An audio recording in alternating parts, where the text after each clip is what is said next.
Assalamualaikum warahmatullahi wabarakatuh. Perkenalkan, nama saya Navia Parmawarni Putri, mahasiswa Hubungan Internasional Angkatan 2017 Universitas Andalas. Pada kesempatan kali ini, izinkan saya untuk menjelaskan proposal penelitian saya yang berjudul Upaya WWF atau World Wildlife Fund dalam menanggulangi perdagangan ilegal harimau Sumatera. Adapun latar belakang penelitian ini sebagai berikut. Perdagangan ilegal satwa liar telah menjadi kejahatan terorganisasi yang melibatkan jaringan internasional. Maraknya perdagangan ilegal satwa liar ini terjadi karena tingginya permintaan para pembeli yang akan memanfaatkan satwa liar ini sebagai hiasan, obat tradisional, konsumsi, koleksi, dan peliharaan. Salah satu satwa yang menjadi komoditas perdagangan ilegal di Indonesia adalah harimau Sumatera. Indonesia pernah memiliki 3 dari 8 subspesies harimau yang ada di dunia. Namun 2 di antaranya, yaitu harimau Jawa dan harimau Bali, yang telah dinyatakan punah pada tahun 1940-an dan 1980-an. Harimau Sumatera kini menjadi satu-satunya subspesies harimau yang ada di Indonesia dan termasuk warisan kekayaan Indonesia yang hanya terdapat di Pulau Sumatera. Sejak tahun 1996, harimau Sumatera dikategorikan dalam klasifikasi kritis dan masuk daftar merah yang dirilis oleh Lembaga Konservasi Dunia, yaitu International Union for Conservation of Nature atau IUCN sebagai satwa terancam punah. Sebanyak 58 kasus perdagangan tercatat pada tahun 2011 hingga 2015. Pada tahun 2012 juga tercatat 13 kasus dan disusul pada tahun 2015 tercatat 20 kasus yang menjadi tahun paling tinggi terjadinya penangkapan. Untuk perdagangan online sendiri pada tahun 2012 terdapat 11 kasus dan tahun 2015 tercatat 10 kasus penangkapan.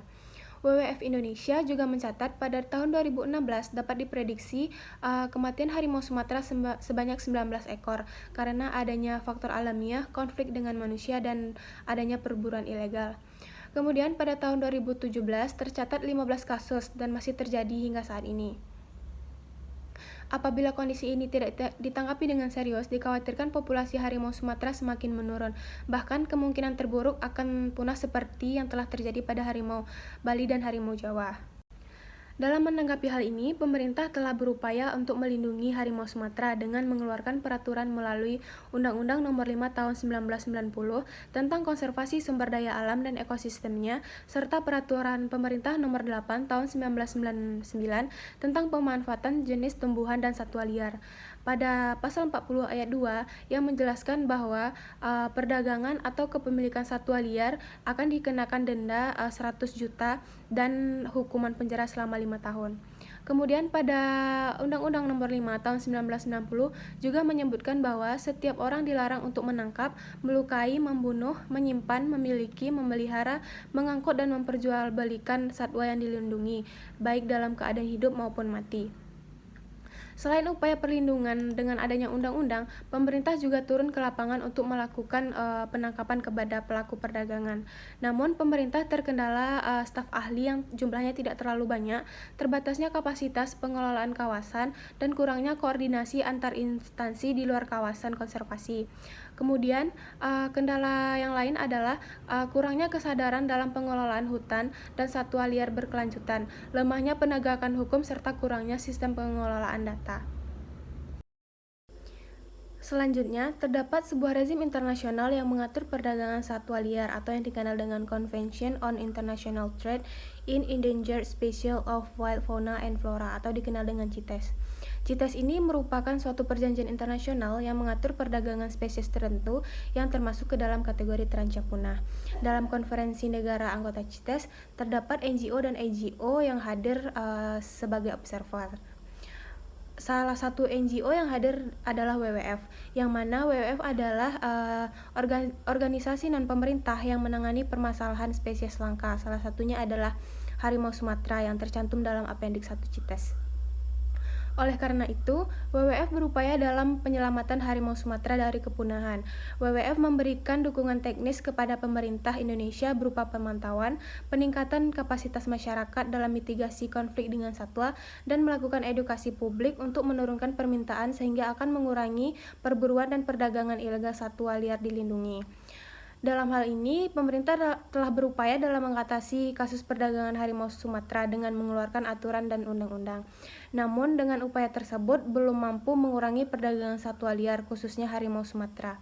Dengan adanya kerjasama pemerintah dengan WWF, yang mana WWF ini juga berfokus pada penanggulangan perdagangan satwa liar yang diharapkan bisa bekerja sama dengan pemerintah dalam mengatasi masalah perdagangan harimau Sumatera ini. Oleh karena itu, peneliti ingin melihat upaya yang dilakukan oleh WWF dalam menanggulangi perdagangan harimau Sumatera di Indonesia. Dengan melihat upaya pemerintah yang belum mampu mengatasi perdagangan ilegal harimau Sumatera ini, maka pemerintah bekerja sama dengan WWF sebagai salah satu environment yang fokus dalam mengatasi perdagangan satwa liar. WWF melakukan beberapa program kerja dalam menyelesaikan permasalahan perdagangan ilegal harimau Sumatera ini. Oleh karena itu, penelitian ini akan melihat bagaimana upaya yang dilakukan oleh WWF dalam bekerja sama dengan pemerintah untuk menanggulangi perdagangan harimau Sumatera di Indonesia. Adapun pertanyaan penelitian yang ingin dibahas oleh peneliti adalah bagaimana upaya WWF dalam menanggulangi perdagangan ilegal harimau Sumatera. Kemudian, tujuan dan manfaat penelitian ini adalah untuk mengetahui dan memahami bagaimana upaya WWF dalam menanggulangi perdagangan ilegal harimau Sumatera. Dalam melakukan penelitian ini, penulis menggunakan beberapa rujukan yang juga berkontribusi dalam penelitian ini. Yang pertama yaitu tulisan Saraswati Ramadanti dengan judul Peran WWF dalam menanggulangi perdagangan ilegal harimau Sumatera di Riau. Yang kedua, tulisan Chris Nolan Magnus yang berjudul Tiada Tempat untuk Berlindung. Yang ketiga, tulisan dari Fatihah Firdaus dan Emi Latifah yang berjudul Penegakan Hukum Perdagangan Harimau Sumatera di Indonesia berdasarkan CITES. Keempat, tulisan dari si Febrima Suyastri yaitu mengukur efektivitas CITES dalam menangani perdagangan satwa liar dengan menggunakan legalisasi artikel CITES. Kemudian yang terakhir yaitu tulisan Echaka Indonesia yang berjudul Peran WWF dalam Upaya Konservasi Badak Jawa di Indonesia.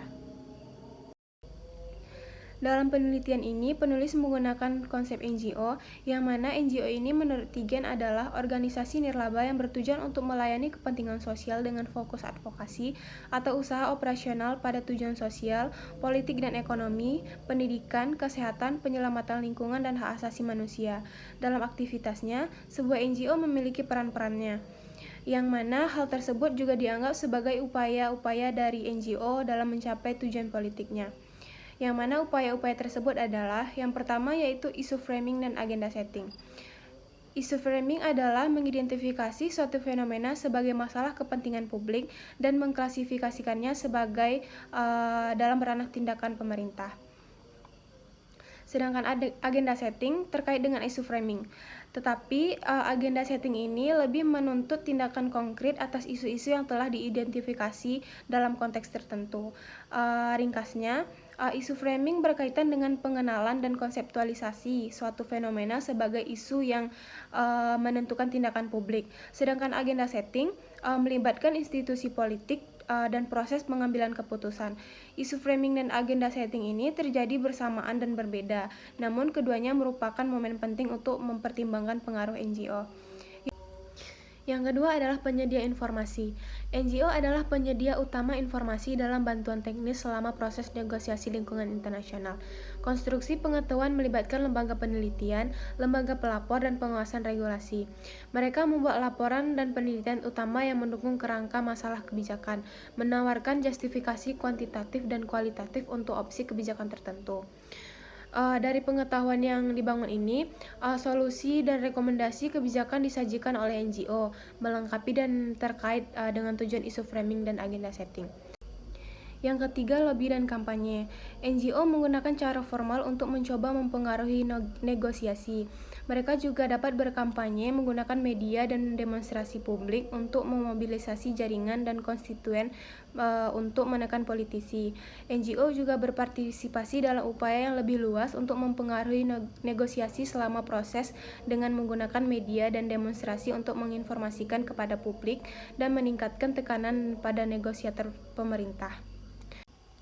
Dalam hal ini, penulis melihat upaya-upaya yang dilakukan oleh WWF dalam menghadapi perdagangan ilegal harimau Sumatera ini dengan menggunakan analisis upaya-upaya NGO, yaitu isu framing dan agenda setting, penyedia informasi, serta lobby dan kampanye. Dalam melakukan penelitian ini, penulis menggunakan penelitian kualitatif dengan pendekatan deskriptif. Kemudian, penulis mencoba membatasi masalah dari tahun 2015 hingga 2021. Hal ini disebabkan pada tahun 2015 merupakan puncak tertinggi terjadinya perdagangan ilegal dan masih terjadi hingga saat sekarang. Unit analisis yang penulis gunakan adalah upaya WWF dengan unit eksplanasi yaitu penanggulangan terhadap perdagangan ilegal harimau Sumatera. Adapun tingkat analisis yaitu negara Indonesia yang di dalamnya terdapat aktor state yaitu Indonesia dan WWF sebagai aktor non-state. Penelitian ini menggunakan jenis data primer dan sekunder dengan teknik pengumpulan data berupa wawancara dan studi kepustakaan. Wawancara akan dilakukan kepada NGO terkait. Selain itu, penulis juga melakukan studi kepustakaan dari beberapa jurnal ilmiah, penelitian terdahulu terkait isu, situs resmi WWF, dan website resmi pemerintah. Untuk teknik analisis data, yang pertama penulis lakukan adalah mengelompokkan data, yang kedua mereduksi data yang tidak relevan, yang ketiga menginterpretasi dan penyajian data, yang keempat menganalisis upaya menggunakan teori NGO, yang kelima pengambilan kesimpulan. Dalam sistematika penelitian terdapat 5 bab. Bab pertama yaitu berisi pendahuluan, yang kedua menjelaskan perdagangan ilegal harimau Sumatera. Bab ketiga akan menjelaskan WWF sebagai NGO tentang konservasi dan perlindungan satwa terancam punah di Indonesia. Yang keempat akan menganalisis upaya yang dilakukan oleh WWF dalam mengatasi perdagangan harimau Sumatera di Indonesia. Yang kelima, penutup yang berisikan kesimpulan dan saran. Sekian yang dapat saya sampaikan, lebih dan kurang saya mohon maaf. Terima kasih. Wassalamualaikum warahmatullahi wabarakatuh.